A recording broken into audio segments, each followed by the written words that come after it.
Yeah, for now, one of the hardest game, but team is going better and better.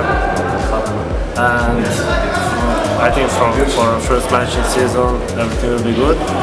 Stuff was almost perfect because everything was good, especially defense. You know, so for me, the most important is defense. So defense was very good. In second half, came some player who don't play on their position, so it was a bit problem. But one season will be good, so we're doing on that to make correction on the training, so we have enough time until season to correct everything and to fix everything. Aš žinau, pirmas kėlinys iš tikrųjų buvo gana neblogas.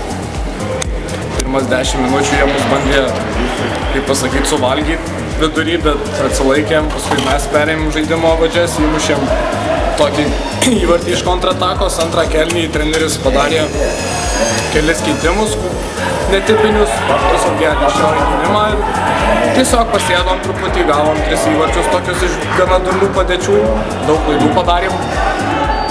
Paskui aš pats įmušiau įvartį ir taip ir pabaigėm iš tikrųjų. Draugiškos paskutinės varžybos, treneris išbandė visus, nežinau, patenkintas, nepatenkintas čia jiems, bet iš tiesų patenkintas visa komanda. Already adapted, everything is good. All team player is good and they accept me very well, so I feel like at home. So I think that we have all the plan and everything that FBK in our league will be first, or how much goes up to go in our league, and it's long season, so we have the time. Daugmaž jaučiu susižaidimo trūksta iš tikrųjų. Tai iš tikrųjų čia aš tik 3 savaitė. Komandoje vyrauja tikrai puikia atmosfera iš tikrųjų.